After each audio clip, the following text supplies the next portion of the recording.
welcome back to Mish Men, everyone. I am Adam Mauser. My partner in crime, Dusty, still out of pocket, but that's okay. We just keep the train running here on Mish Men. We have a new venue, if you haven't noticed. It looks slightly different. We're not all in the room. So anyway, without further ado, the other individual on the screen is Mr. Alan Beal. He is the CEO of Armed Forces Brewing Company. Welcome, Alan. I am very happy to have you on the podcast, and tell us a little bit about yourself. Hey, thanks for having me. Well, CEO, Armed Forces Brewing Company. We've got great beer and a great advisory board of military veterans. And we bought a brewing facility in Norfolk, Virginia. We're in 7 states right now, and we're super chain heavy with our beer being in Walmart and Publix and Winn-Dixie's, Harris Teeter's, Food Lions, and Buffalo Wild Wings and Kroger's, and we're getting ready to, our beer's actually on Carnival Cruise Lines as well. We're on about 13 ships going into 5 more, and just, looking to expand nationally and globally.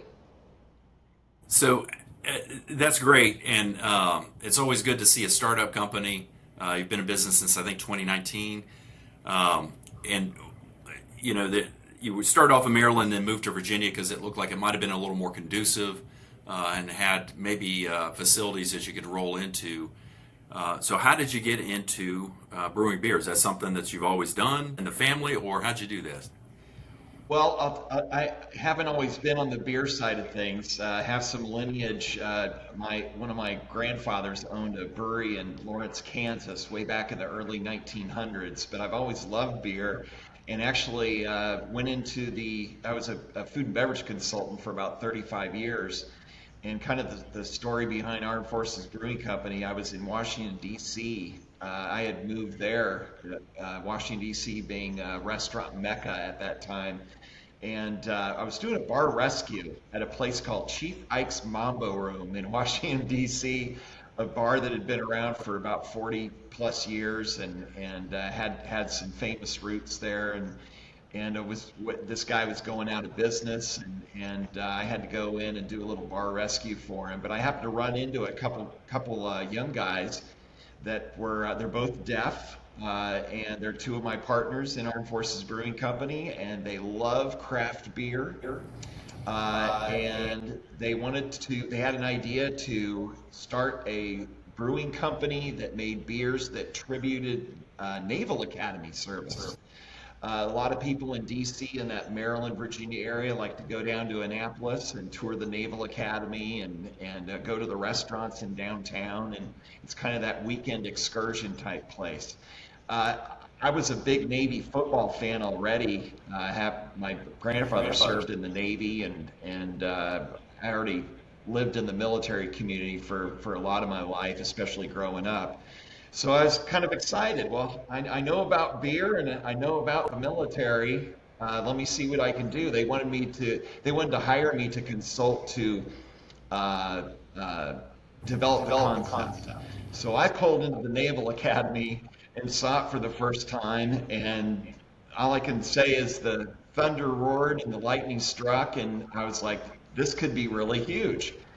And did a lot of research on the Naval Academy and its traditions, and just started connecting dots, and I ended up moving myself and my family to Annapolis just to start developing the Armed Forces Brewing Company concept. At first, Adam, it was called Seawolf Brewery, just making beer that tributed the Naval Academy and Navy service. And then it just branched out into there. There's a bit of an element of marketing to any product that you want to produce because you have a target audience, you want to grow that and tap into it. It's surprising that no one has thought of that before. It's just, I first heard of it, I thought, well, surely there's a lot of these that sound kind of the same, but you seem to be unique, a unique market. Was there a lot of thought that went into, I don't know, well, as you expanded, how did you get from specific to the Navy crowd to broaden it to the Armed Forces? Well, that bar rescue was in 2015. It took us till December of 2017 to actually get a beer out to market. I wanted to test market this first. So I got into the design studio and I started developing beer cans and researching military traditions and looking at graphics and I started developing beer cans and beer labels and pushed them out on social media.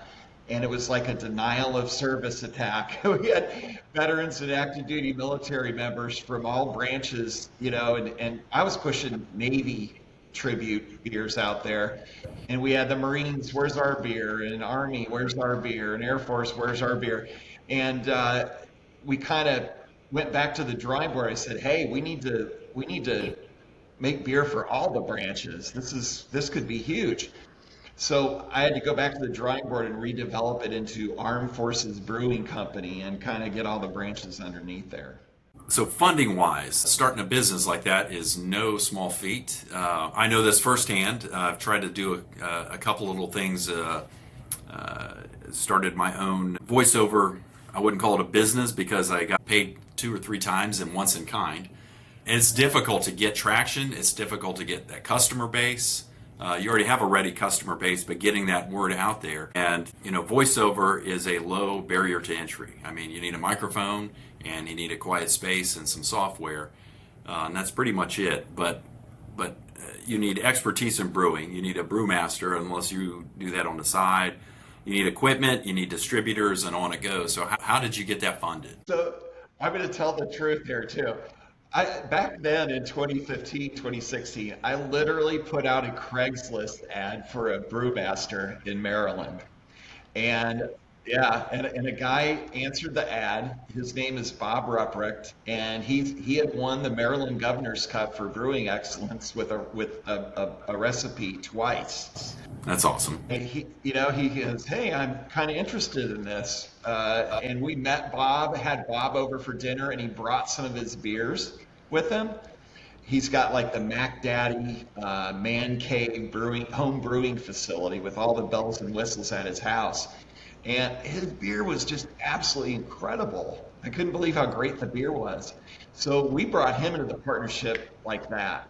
So there we had our award-winning brewmaster there. We had this great these great labels and marketing and tribute and all that good kind of stuff.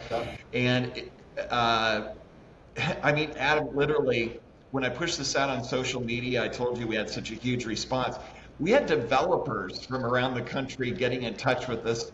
We wanted a Seawolf Brewery tap room and restaurant at our development. This is a guy that was going to build a Navy museum in Chicago, right across from the Great Lakes Naval Boot Camp there. They're going to put hotels in there and this Navy Museum Active Exploration Center, and he wanted a Seawolf Brewery tap room. Then we heard from the folks at Seaport San Diego, and it was crazy. We didn't even have a beer out to market yet. So we went through that, and we finally got a beer out. We contract brewed through Peabody Brewery in Baltimore, and got our first beer. It's called Special Hops, tribute to Navy SEALs. And we got that out to market, and we launched it in Annapolis on December 28th of 2017 during the Military Bowl. So did a tasting party at one of the popular bars down in downtown Annapolis, and Travis Pastrana showed up, and a whole bunch of other government officials came, and it was just a great time, and the beer was great. Everybody loved it, and we knew we were onto something. But to make a long story short, we always intended to go after the military exchange stores first. And the one in Annapolis, I happened to drop some samples by, and the GM there absolutely loved the packaging on it.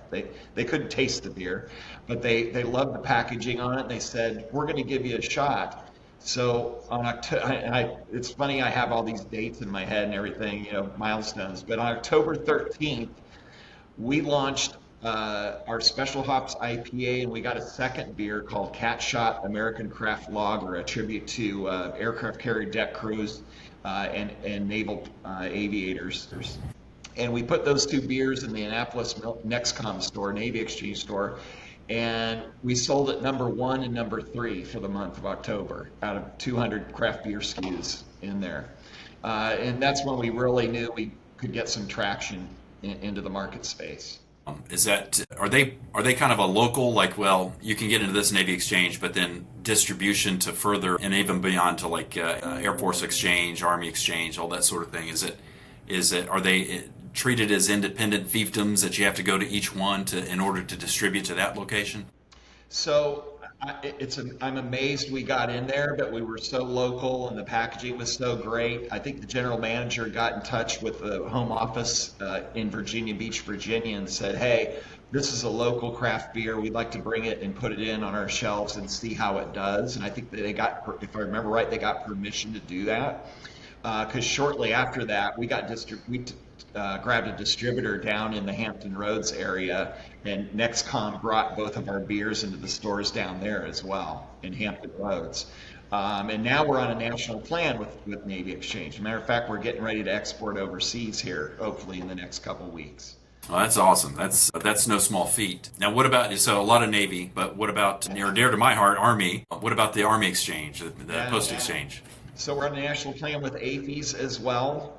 We came out with a beer. It's a double IPA. It's called Grunt. Yeah, it's a camo can, and I must say it's pretty delicious. It's gaining a lot of traction. We're even putting that not in just 12-ounce cans, but we've got it in a 19.2-ounce single serve. And the 7-Elevens and Quick Trips that we're in have picked up on that, and they're wanting more product in the 19.2-ounce single serve. So the Army's got our Army tribute beers got some really big traction in the chain space and market space as well. And we're going to make more beers that tribute the Army and all the branches of our military. So for the folks on the podcast, and I'm asking for myself also, because there are times when I go, so I'm pretty close to Redstone Arsenal, which it's, I don't know if you're familiar with Redstone, but there's, FBI's here, Army's here, NASA's here, quite a variety of organizations and agencies. But it's an AFES PX and with a Class 6 store. I might be speaking gibberish to some of you folks, but it means something to Alan. He knows the lingo. So that's where you buy sundries, including alcoholic beverages. So if you go to them and say, "Hey, I've heard about this beer or this whiskey or this whatever," you can kind of petition them informally like that. But how can we amp that up a little bit if we want to see this in our local PX, NEX, etc.?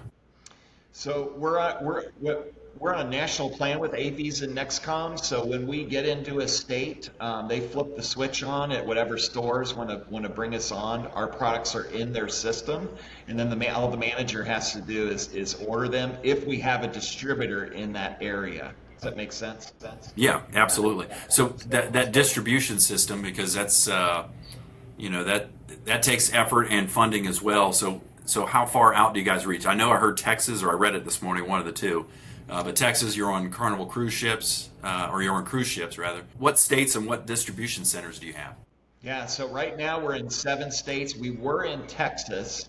The distributor that we had in Texas, we were actually in 200 HEB stores in Texas, and the distributor we had was acquired like 2 weeks later after we signed a distribution agreement with them. We went through about 4 or 5 months with them delivering our beer out there, and then they started downsizing their territory, which didn't work for us. So we had to cut that cord. While we're registered in Texas, we're not distributed right now, but we are in Alabama. We're getting started in Alabama.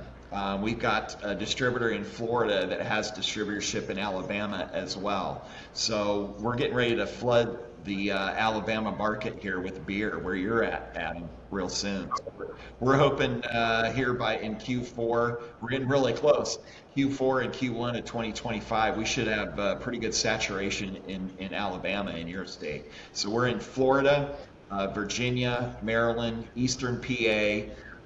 We're also in, did I say Maryland? I did. Let's see. We're about to go into Puerto Rico, which is really cool. 2 of the highest volume AFES, I think, and Nexcom stores are there in Puerto Rico. And we're in Ohio as well, Tennessee, and getting ready to open up some more states. We're looking at New Jersey, New York, Georgia. We're registered in South Carolina, and West Virginia and Delaware are two other states that we're working on going into. So word of mouth, obviously, that's a huge selling point. That's how a lot of folks get turned on to various products. You have a ready-made infrastructure when it comes to the networking with the armed forces, because a lot of the armed forces, especially the folks who have done a full 20, 30 plus year career, they've been all over the place and they have friends all over the place. So I know the armed forces is near and dear to your heart. You mentioned that before on our previous conversations and correspondence. And you've had some big name folks that have been spokespeople. They might have been investors. So did that kick off? Did you have that idea initially, or is it a lot of this story sounds like you've had lightning in a bottle for 2 or 3 episodes? Did it come about that way? How'd you come up on that way to advertise your beer? Great question. During that 2018 phase there, where we had just gotten distribution into Virginia, and we had distribution in Maryland, I'm like, we really need to form an advisory board of military veterans. Let's see. Who do I want to join our advisory board? And of course, I had been on social media a lot and knew who Robert J. O'Neill was. Now, Rob was on SEAL Team 6 and was a part of the Bin Laden raid and killed Osama bin Laden and became a social media influencer. And I happened to follow him on Twitter. And when we were putting Special Hops IPA assets out on social media on Twitter, I was tagging him, trying to get his attention. And it was a year and a half until I saw he finally liked one of our posts. Year and a half. Yeah, I was like, oh my God, Rob O'Neill liked our Special Hops post. So I took the chance and I messaged him, or DM'd him on Twitter. And I couldn't believe he actually responded back. I said, I really want to send you this beer. We've test marketed it and people love this beer. It's really a really good IPA and I want you to try it. Can I send some to you? And of course, probably there's a lot of people that ding celebrities out on the internet. And he was like, well, okay. I said, here's my email address. Let's talk offline. So we emailed back and forth, and I got an address. He gave me a neighbor's, address or something like that, and I sent him a 6-pack. Well, long story short, Rob was doing a National Geographic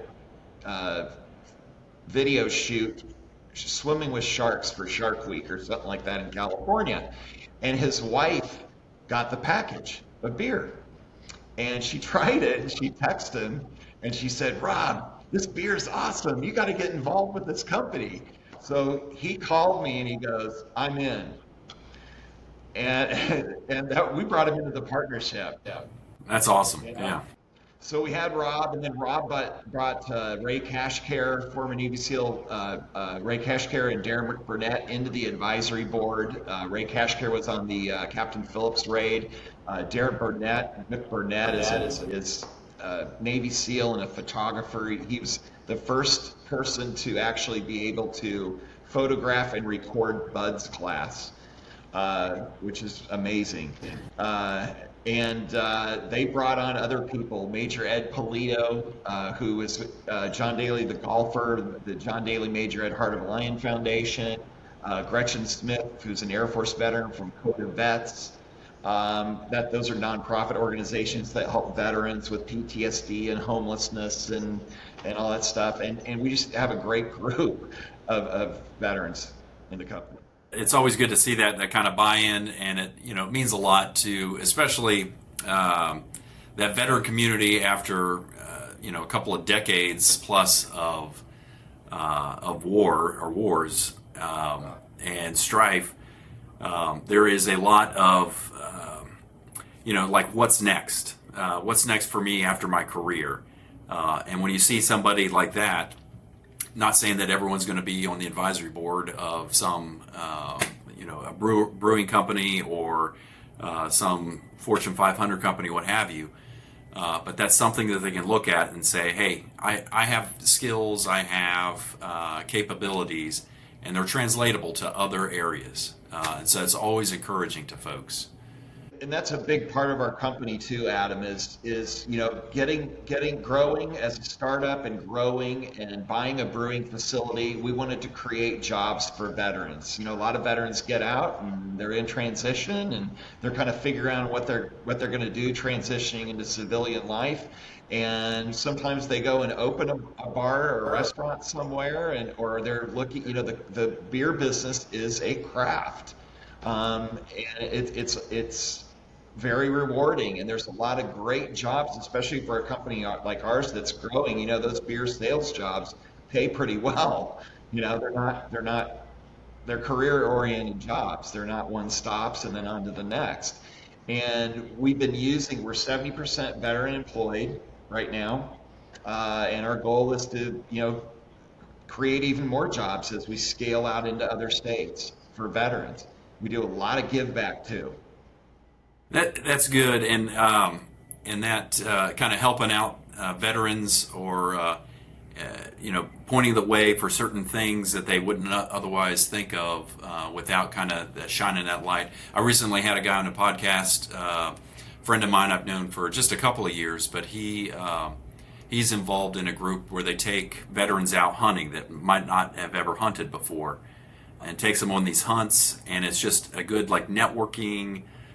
Kind of encourage guys to get out of, maybe they might be in a rut, because you see a lot of that with the veterans and the military veterans, and the suicide rate is just staggering, especially after the recent debacle 3 years ago coming out of Afghanistan. I did not go to Afghanistan. I've been to other places, but even me, who never went to Afghanistan, but I've lost several friends that served in Afghanistan, while they were there, while deployed, and it took the wind out of my sails. It was just like, why? What? We spent 20 plus years there, and this is how we leave. This is how it ends. It was difficult to deal with, and for those that actually went there and lost close friends while in battle over there, that just has to be heartbreaking. So that I'm encouraged by that you're reaching out and trying to help out that veteran community, and not isolated just to Afghanistan or even Iraq, but just at large.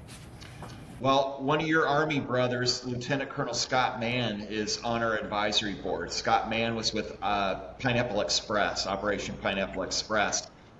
So we work with Scott, not closely, but that organization was going into Afghanistan and getting Americans and Afghan allies out of Afghanistan after the Kabul airport evacuation happened. So I was getting direct messages on LinkedIn from Afghan nationals trying to get out, because they would look on the internet and search and try to find people to help them, but we're going along another path here, and you hit the nail on the head, Adam. We do have a suicide epidemic in this country. It's probably more than 22 a day, too. We've all heard that cliche. And there are veterans with major PTSD that should not be drinking alcohol. And Armed Forces Brewing Company right now is we're raising the funds to go out and buy the equipment. Brewing technology's come so far in the last 3-5 years to where you can create true zero non-alcoholic beers now. So we're working on that to start our own true zero non-alcoholic beer line. So those veterans that do have PTSD and should not be drinking alcohol can enjoy a beer with us. But we're hoping to partner with the American Legion on this. And the reason why those organizations, American Legion, VFW, you hit the nail on the head and your friend who takes these veterans out on hunting trips and fishing trips, they shouldn't be sitting at home. Those are trigger mechanisms. There are things to do. We got to get them out of the home and out there flourishing in activities and things like that. And you're spot on. That's one of the things that I was doing a lot of thinking about the direction for this podcast, and how we can grow into different areas. And I was thinking of, it's good for us to be able to tell our stories in life. And if this generation, if we don't tell our stories about experiences that some of them might have been horrific, many of them were very difficult, some of them maybe just a little blip, but it all still kind of boils and burbles. If you don't tell your stories to the next generation, they will make the same mistakes, or they will have the same struggles. So it's important that that veteran community understands that we have to tell our stories. So I'm reaching out to several friends of mine here in the area that served in some high-profile units, and I want to get them on a pod. Not so that it's not there I was, air metal hanging in my eye, and I was doing target runs on X, and tell these great and wonderful stories about how great you are. But tell your story, because how you process that and deal with it, some of that is talking about it. And some of it, not to dwell on it, but talk about it, and so your kids can hear it and their kids can understand it. Otherwise, all that you have this gap. And let me tell you, like a case in point, where I saw this, and this is where it all kind of connected together with me. The book Flags of Our Fathers, written about it was written by the son of one of the guys that raised the flag on Iwo Jima. Yeah. And they made it. Clint Eastwood made it into a movie. I read the book. The book was. The movie was pretty good, but the book was much more compelling, because this kid grew up and didn't even really know the fame of his father, because his father didn't talk about it because of the horrors of war. He didn't want to talk about it, because when you go to those places, like I deployed to Somalia, and I still I don't love talking about the things that you see while you're deployed like that, because you feel like you can't relate to somebody that wasn't even experiencing that. And because of that, you're kind of tight-lipped about it. You don't really talk about it a whole lot, because it's not fun to just sit there and dwell on it. You just kind of want to move on. And so anyway, his father didn't talk about it. Well, his son, once he found out the fame of his father, and it wasn't really warranted fame, because he just was doing a menial detail that happened to get captured in this iconic photo. And so he went searching for answers, and he went and studied abroad in Japan, and he heard Japan's version of World War II, which wasn't necessarily aligned with what his father experienced. So anyway, that whole story, the book was really about not the photo, it was about that relationship between his father and him, and kind of reconciling what happened and where he sought answers, and then growing to know and love his father even more after the facts. So we have to tell our children. So I kind of went on a ramble right there, but it's important to the veteran community that we do share our stories with others. It helps those that might not have talked but might have been associated with the same thing, that they can continue to move on and, like you said, flourish, get out, hunt, fish, find new careers, that sort of thing. So I really appreciate what your team is doing at Armed Forces Brewing Company, in investing in and contributing to that and spreading the word. We've had friends of the company, or friends in the circle of people that are in the company that have taken their own lives as well. Like we may have seen them at a golf tournament, 3 months ago. My grandfather never talked about his service in the Navy over in the Pacific, and I know he was one of the first ships, I think, to Nagasaki. After the bomb there, he would never talk about his service in the Navy. And you're right, they got it. Storytelling is so huge, so huge. And I learned that from Lieutenant Colonel Scott Mann on our advisory board. You're right, Adam. We've got to tell the stories. Yeah. Yeah. So you do.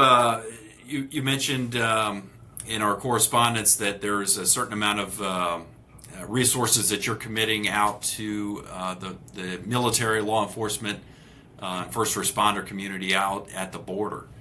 So tell us about that. Yeah. Well, I'll tell you what.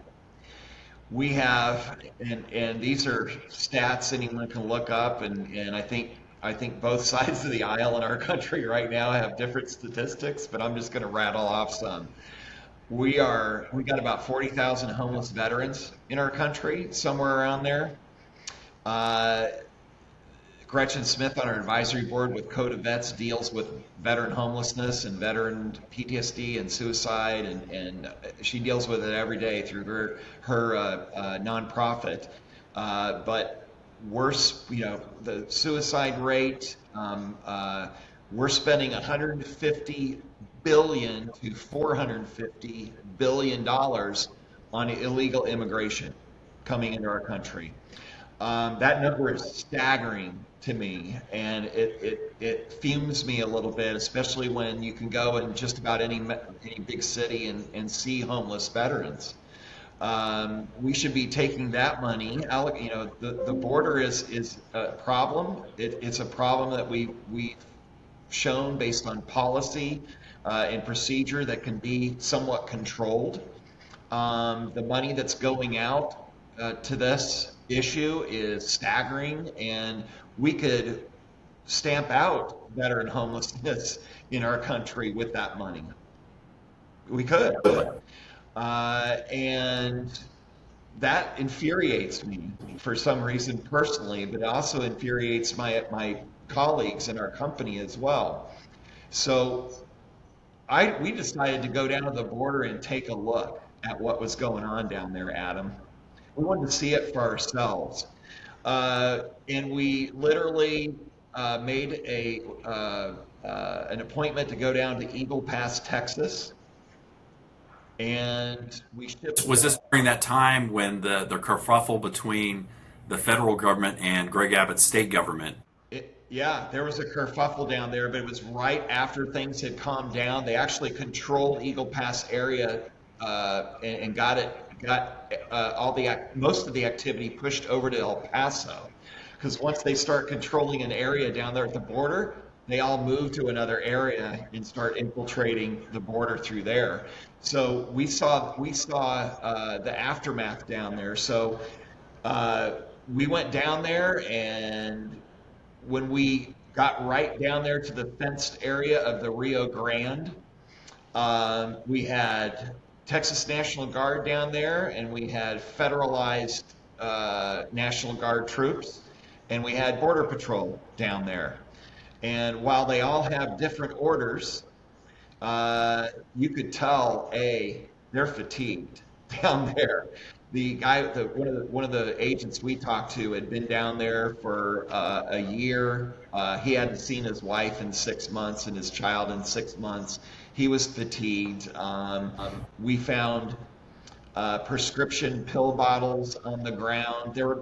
Adam, the best way I can describe it is like looking at the Holocaust pictures that we all see from World War II. Mounds of clothing all over the place, children's shoes, sleeping bags draped over the barbed wire. We found prescription bottles of antihistamines that they give the children to knock them out as they're crossing over. We found Plan B packets. These are Mexican prescription Plan B packets that they make women take because they rape them down there. You could see the cartels in the houses, lookout houses across the Rio Grande. You could hear and see their drones flying up to observe what was going on. It's a bad situation, and we couldn't believe it. Yeah, so with that kind of firsthand account, and I haven't been to that border, at least during this time frame, although I spent a little time in El Paso work-wise, but it was long before all this mess. It's my opinion that this is intentional, and this probably comes as a shock to no one that regularly listens. It's intentional to allow as many folks into this nation, betraying the confidence that we have in the government and in the state at large, and in not the local state, but I mean the state as in the government. Their expressed, according to the Constitution, their express appointment is to protect the border. If they don't act on that, then the state is then authorized, according to the Constitution, to act. So in other words, there's a horde of Mongols just coming over the border, and they can't get word and they can't get federal troops there quickly enough, obviously the state's going to be able to react a lot quicker. But in this case, it's being broadcast somewhat, not through the corporate media, at least to a degree to the degree that which you described. Because if you were to watch the news, which I don't trust the corporate media at all. That's one of the reasons why I started this podcast. And what you have is you have something going on down there, and we see little blips and little pieces of information, and we hear compelling stories like what you just described. Are you hearing anything in what you brought back? Is anyone paying attention? Is anyone of any notoriety, whether it's in Virginia, the state legislature there, or your representatives there, are they paying attention to this? Are you getting any traction?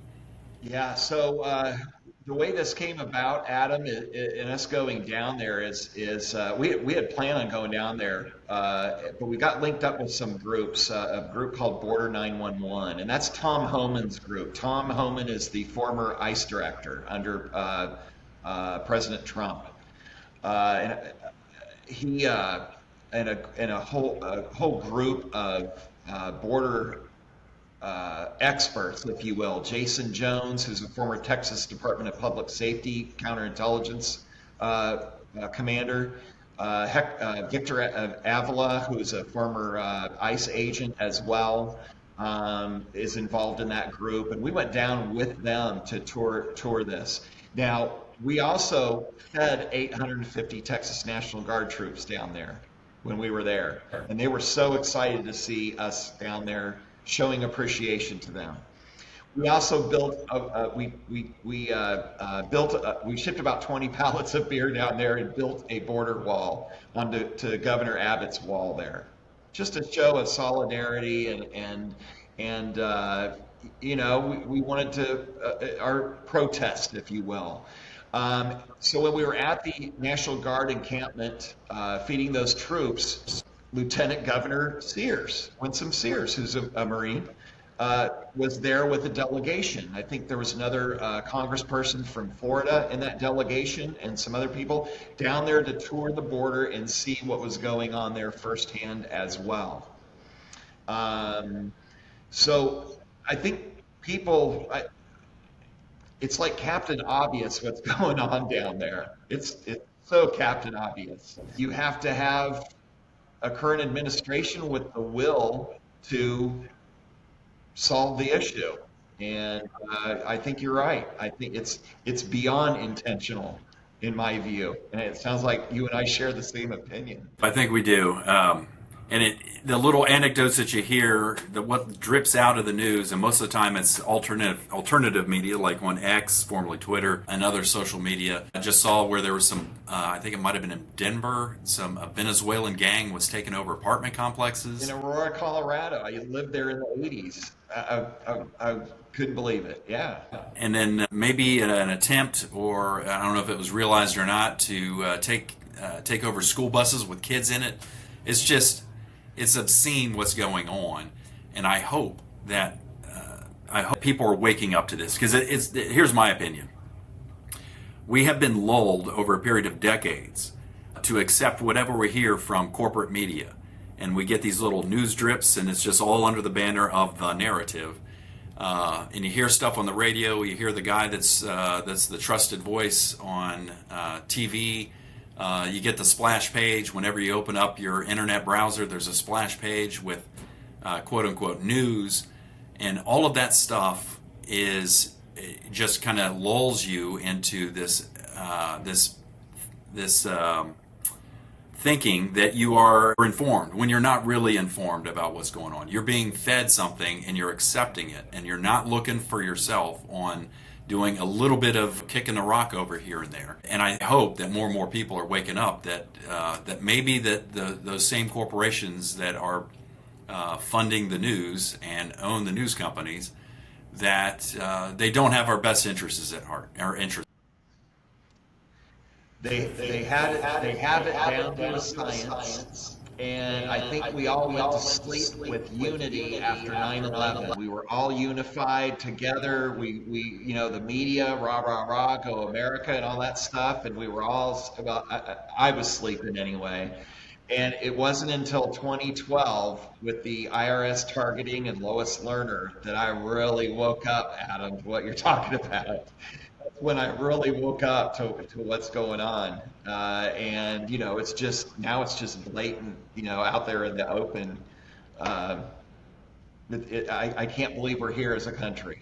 Can't believe we're here. But I have hope. I hope that that's going to change. It's going to change with more and more people waking up, talking about it, just turning off the TV, turning off the internet browser, and just look around a little bit.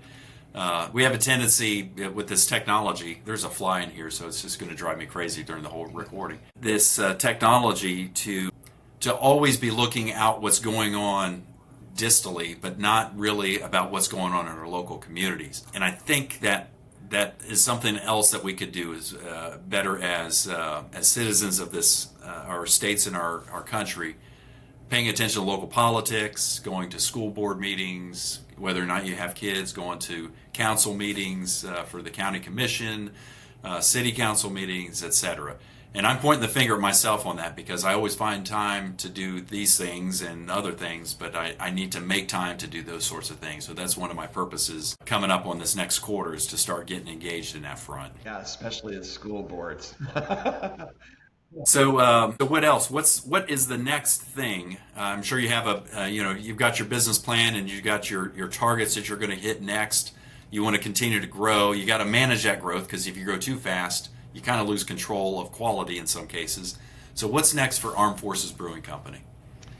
Well, what's next is opening more states, and I talked a little bit about our non-alcoholic beer line. I believe, that sector is up 29.7% as well across the country, especially the younger generation is starting to go sober.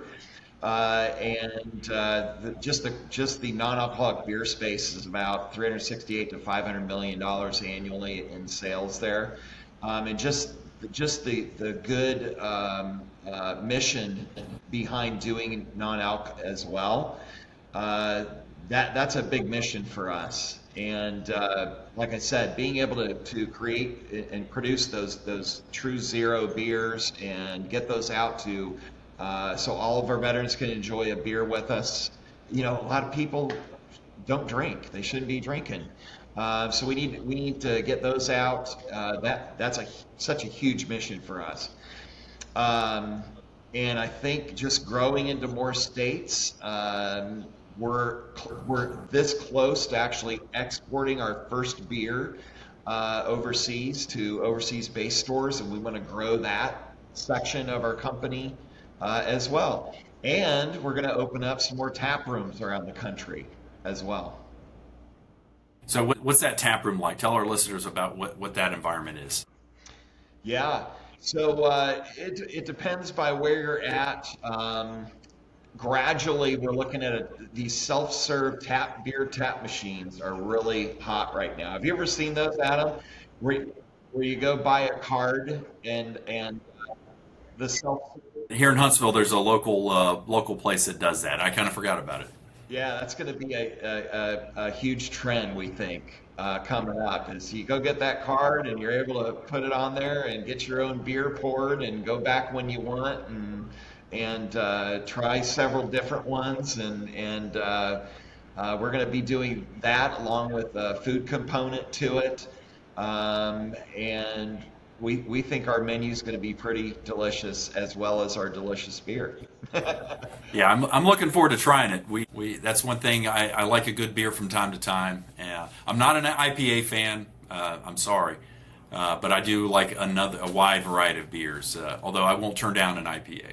You got to try Special Hops IPA because it really is pretty smooth for an IPA, and we make it that way.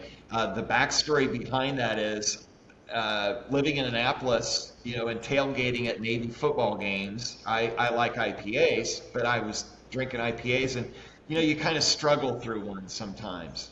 Especially when you're tailgating, you want to be able to drink 1, 2, or 3 beers while you're tailgating. Usually kind of warm out. Yeah, absolutely. So I went to Bob, our brewmaster, and said, Bob, you need to make an IPA that is repeatable, that we can enjoy, a couple of them at football. And he did he did that with Special Hops IPA. It's not that in your face hoppy IPA. It's not going to come up and smack you in bitter and all that kind of stuff. And that's why it's our number one seller, because the beer is really good. And we got that beer into Navy Marine Corps Stadium concessions, and it sold out every home game for the 2021 season we were there. Yeah, I'll definitely try it. Again, I won't turn down a beer. Don't get me wrong. I'm not. That's my favorite type of beer, as some people say. What is your favorite style? What's your favorite go-to style? I like lagers a lot. Man, now I'm just having a brain fart. But lagers, that's kind of my go-to. I like some wheat beers. I'm kind of like a middle of the line lager, though. That's where. Yeah, we've got and my fault, I'm going to admit it right on your podcast. We shipped a box of beer to you. I'm sorry you didn't get it in time, but there's a couple lagers there should be in that box for you.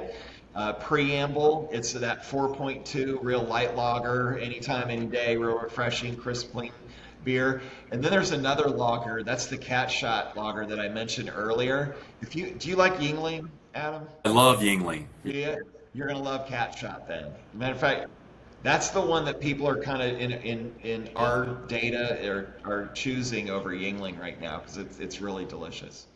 I will definitely try that one. That's kind of, if after I cut the grass, Yeah. sometimes a nice Yingling, or even I never thought I'd like it. It just sounded weird at first, but summer shandies, I kind of like that little bit of lemon Yeah. after a nice hot day. That's pretty good stuff. Yeah, we've got a Belgian white wheat beer coming out too, called Coastie. It's a Coast Guard beer, but we got it on tap right now at the brewing facility, and that's where we're test marketing all our new styles. So we've got that one coming out. That's going to go national as well. I think it's really delicious. My sister, her and her husband just moved to Norfolk, and so I now have to have a reason to go besides just go visit my sister. Now I'm going to have to go and pay you a visit at the brewery because now I'm kind of curious about the tap room and the facility there.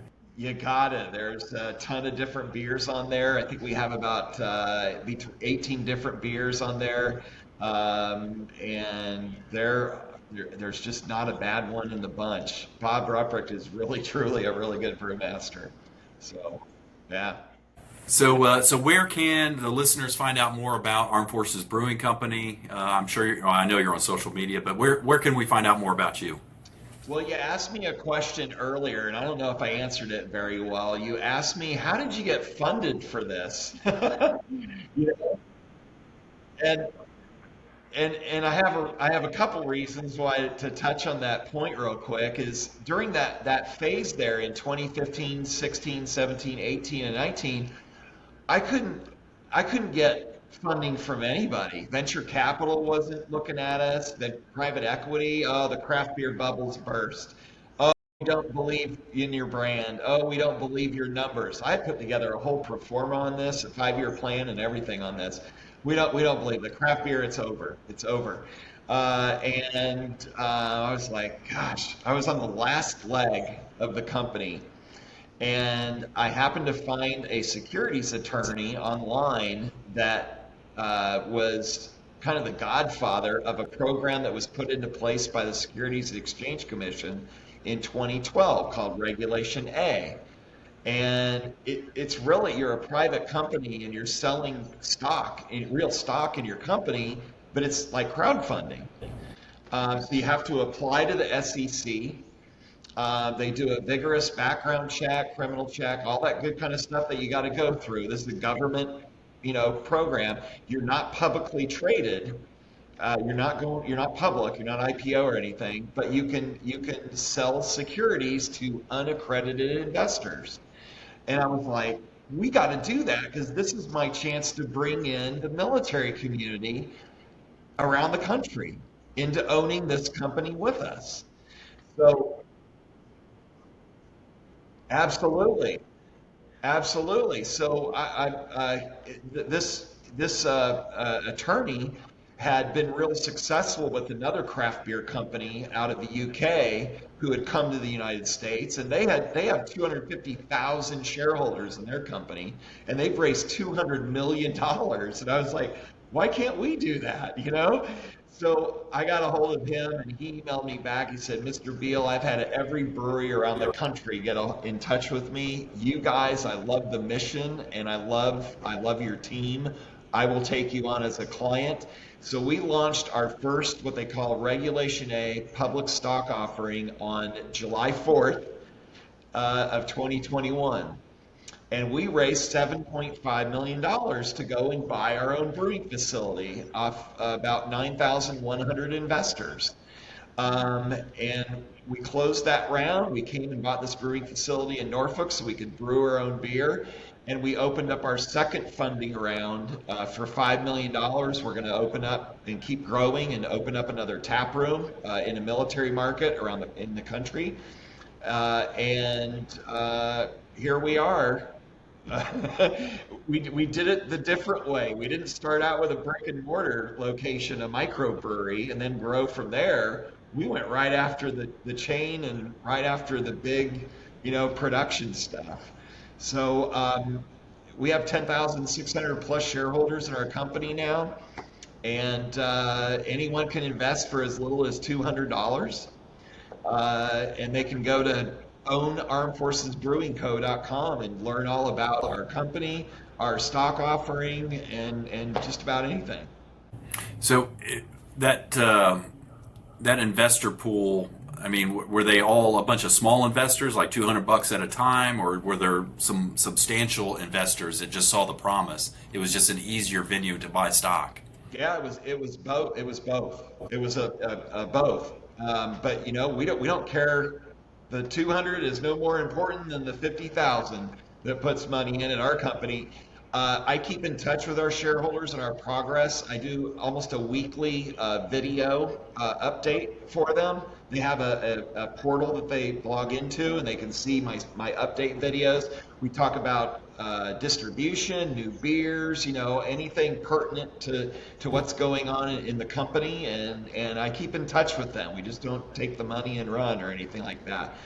We have an annual shareholders event. It's coming up in October. It's called Rally Point. We're going to have it this is the first year, we're going to have it at our own brewery. So our shareholders get to come in and see the fruits of their investment, and they get to drink the beer and see the brewing facility and check on the state of the company. It's a lot of fun.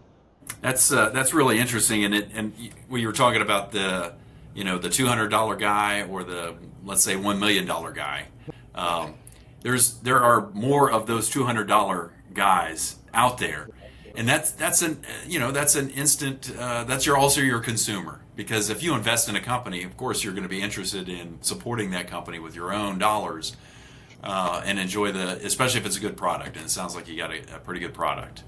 So I'm amazed, the distributors, if we had bad beer, the distributors wouldn't be picking our brand up. If we had bad beer, the chain stores wouldn't be picking our beer up because they're purging beer brands right now.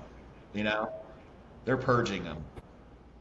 did you see any kind of uptick over you know where I'm going with this, I know where you're going. over, let's say, a premium or a well-known brand, formerly, the hallmark of America. Nothing as American as a Budweiser beer, right? And Bud Light, it's light derivative. Is that coincident with your uptick in sales? 600%. We had a 600% rise in sales. We were replacing Bud Light draft handles, especially down in Florida, and yeah, our sales just shot up.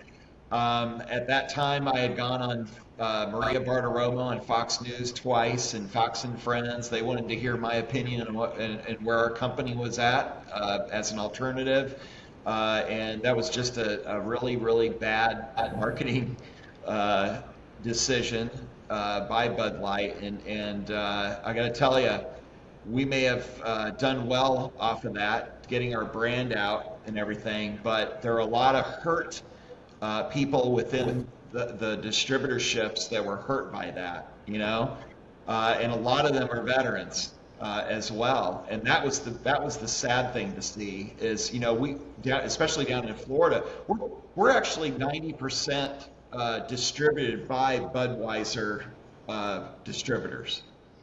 Interesting. Yeah. So it was that was a tough time, trying to, as a company, strategically capitalize on that, but at the same time, trying to be um, God, what's the word I'm going to use? Being compassionate about the backlash from that decision for those Budweiser employees. Adam, it was really sad. Sure, yeah. I don't know. I don't track. I've never been a fan of Bud Light or even Budweiser, just the taste of it. But have they recovered from that? Or more importantly, I'm not really concerned about corporate Budweiser and the marketing debacle that they had with Bud Light, but the distributors who are real people. Yeah. Have they recovered from that from other distributors or other brands? Um, I don't think they haven't fully recovered. That's for sure. I'm not exactly sure the billions of dollars that they lost and the market share that they lost. They're obviously trying to repair their image out there, especially getting with MMA and UFC and all that good kind of stuff, getting back to the roots that made Budweiser and Bud Light such a great brand. You know what I mean? But they haven't totally recovered, and I think they're looking to a brand that's very patriotic, that's very military centered, like us, to say, hey, we brought this brand on, and they love America and they love our veterans, and yeah, we made a marketing mistake, but we need to get back to our roots. So I think they're trying to repair that, Adam. Yeah, there's a lot of companies that kind of in this globalization effort, and it seemed like maybe it was concerted, maybe it isn't, where we need to push this agenda, whatever that agenda is, and it doesn't seem to resonate with the actual purchasers of said product. And in fact, it might even be counter to the normal consumer that would normally buy that product. And so it seems to be, just a slew. I know there was a lot of, like Harley Davidson, their CEO is a big proponent of certain things that I know that their average Harley rider is not interested in anything this guy has to say about whatever subject. And it's almost like, well, this kind of do-gooder at the corporate level that tells people like, well, you should really consider this and you should think this way because that's the way I think. Just make the product and I will buy it if it's good. And if you support the same things I do, like Armed Forces Brewing Company, I'm really going to be pushing that product and really be excited about buying it because I know the causes that you support are aligned with my interests. So at any rate, that's strange times we're living in, Alan. Totally is, Adam. We're just going to keep on doing what we're doing, and that's making great beer and tributing our military and our veterans and first responders and help them. That's our focus, is helping them. All this other stuff to us is kind of noise, if you will. But we want to, case in point, we want to use our success to give back as well. And I'm just going to throw this out there real quick, such as the active duty military family, about 25% of them experience food insecurity every year. Norfolk, Virginia, where we're at, has the second highest rate of that food insecurity within the military community in the country. So we fed about 97 active duty military families partnering with an American Legion here in Norfolk, Post 37. And fed them over the holidays, and then just about a month ago, 2 months ago, somewhere around there, we had a Christmas in July promotion, and we did a food drive there, and we went and fed another 84 to 90 active duty military families. Food insecurity is not just over the holidays; it's year long. So we're doing things like that to give back in the community. A quick follow up to that. We talked about how we could be investors in Armed Forces Brewing Company.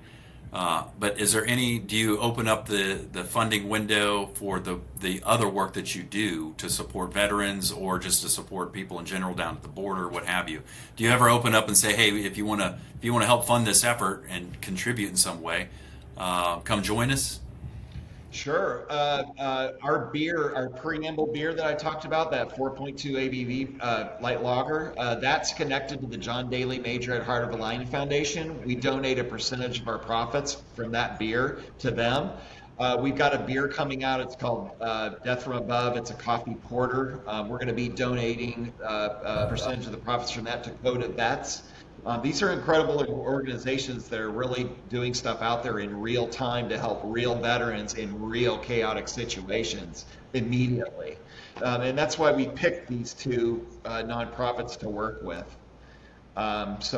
Yeah.